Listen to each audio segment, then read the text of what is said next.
Technical पाठशाला में आप सभी का स्वागत है। आज के इस वीडियो में हम दीक्षा ऐप पर चल रहे निष्ठा FLN 30 के मॉड्यूल 10 बुनियादी साक्षरता एवं संख्या ज्ञान हेतु विद्यालय नेतृत्व के मूल्यांकन प्रश्नोत्तरी को हल करेंगे।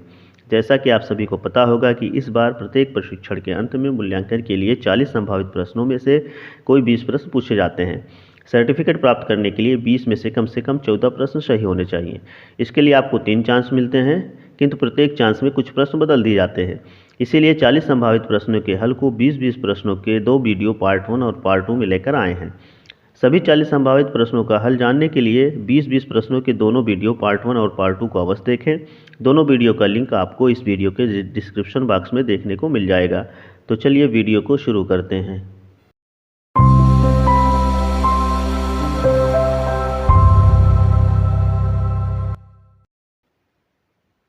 पहला प्रश्न है, बुनियादी साक्षरता और संख्या ज्ञान की अवधारणा बच्चों पर लागू होती है। इसका सही जवाब है 3 से 9 वर्ष आयु वर्ग के। अब अगले प्रश्न पर चलते हैं।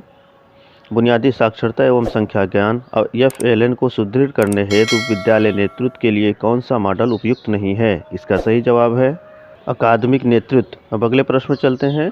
विजन के संबंध में निम्नलिखित में से कौन सा कथन सत्य नहीं है। इसका सही जवाब है भविष्य की दृष्टि की कोई निर्दिष्ट समय सीमा नहीं होती है। अब अगले प्रश्न पर चलते हैं। शिक्षा शास्त्री नेतृत्वकर्ताओं को यह सुनिश्चित करना चाहिए कि सभी विद्यालय प्रक्रियाओं में। इसका सही जवाब है बच्चे केंद्र में रहें। अब अगले प्रश्न पर चलते हैं।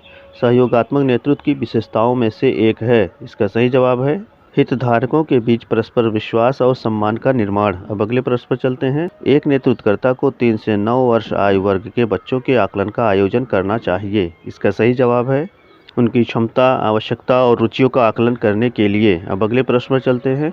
इनमें से कौन शिक्षा शास्त्री नेतृत्व के ढांचे का हिस्सा नहीं है। इसका सही जवाब है विज्ञान प्रयोगशालाओं में प्रयोगों का नेतृत्व करना। अब अगले प्रश्न पर चलते हैं। उस पद को चिन्हित करें जिसे विद्यालय में बच्चे की प्रगति में सीखने के अंतराल लर्निंग गैप को लगातार बढ़ने के रूप में समझा जा सकता है। इसका सही जवाब है सीखने की क्षमता में संचयी कमी। अब अगले प्रश्न पर चलते हैं। नेतृत्व के किस मॉडल में बच्चों की सांस्कृतिक और भाषाई पृष्ठभूमि के आधार पर विद्यालयी प्रक्रियाओं को निर्मित करने की बात की जाती है। इसका सही जवाब है संदर्भ विशिष्ट नेतृत्व। अब अगले प्रश्न पर चलते हैं।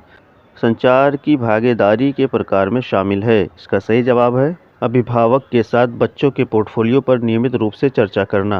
अब अगले प्रश्न पर चलते हैं।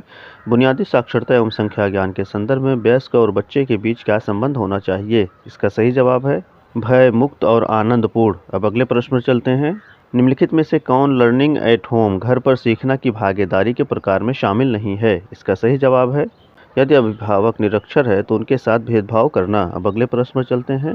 एक नेतृत्वकर्ता का वह गुण जो प्रारंभिक स्तर पर सीखने के लिए उपयुक्त नहीं है। इसका सही जवाब है सत्तावादी होना। अब अगले प्रश्न पर चलते हैं। विकास की दृष्टि से निम्नलिखित में से कौन सा कक्षा अभ्यास कम आयु के बच्चों के लिए उपयुक्त होगा। इसका सही जवाब है प्रत्येक दिन की शुरुआत आधे घंटे के सामूहिक समय सर्कल टाइम के साथ करना। अब अगले प्रश्न पर चलते हैं। 3 से 9 वर्ष के आयु वर्ग के बच्चों के साथ व्यवहार करते समय एक नेतृत्वकर्ता का सही रवैया क्या होना चाहिए। इसका सही जवाब है सकारात्मक और लचीली मानसिकता। अब अगले प्रश्न पर चलते हैं। परिवर्तनकारी नेतृत्व के लिए इनमें से कौन सा सही नहीं है। इसका सही जवाब है वित्तीय प्रबंधन। अब अगले प्रश्न पर चलते हैं। हितधारकों के साथ सहयोगात्मक प्रक्रिया प्रोत्साहित कर सकती है। इसका सही जवाब है विद्यार्थियों के सीखने के प्रतिफलों हेतु साझा जवाबदेही को। अब अगले प्रश्न पर चलते हैं। विद्यालय विकास योजना एक विद्यालय आधारित गतिविधि है जिसे नेतृत्वकर्ता द्वारा कार्यान्वित किया जाता है। इसका सही जवाब है विद्यार्थियों, शिक्षकों, अभिभावक, समुदाय एवं विद्यालय प्रबंध समिति SMC सदस्यों के साथ सहयोगात्मक रूप से। अब अगले प्रश्न पर चलते हैं। प्रभावी विद्यालय अभिभावक के जुड़ाव में विश्वास करने वाले नेतृत्वकर्ताओं के यह कहने की अधिक संभावना है कि। इसका सही जवाब है सभी अभिभावक अपने बच्चों का समर्थन कर सकते हैं। अब अगले प्रश्न पर चलते हैं। एक बच्चा अपने बाएं हाथ से लिखता है और इस तरह काम करने में सहज है, उसे चाहिए। इसका सही जवाब है उसकी पसंद को प्रोत्साहित करना। इस तरह से आप देख सकते हैं कि हमने 20 में से 20 प्रश्नों का आंसर सिलेक्ट कर लिया है। अब इसे सबमिट करके हम अपना स्कोर चेक करेंगे। आप देख सकते हैं आपको 20 में से 20 नंबर मिल चुके हैं। वीडियो को अंत तक देखने के लिए आप सभी का बहुत बहुत धन्यवाद। अगर वीडियो पसंद आया हो तो लाइक और शेयर ज़रूर करें और हमारे चैनल को सब्सक्राइब करना ना भूलें। जल्द ही हम हाजिर होंगे एक नए वीडियो के साथ। तब तक के लिए धन्यवाद।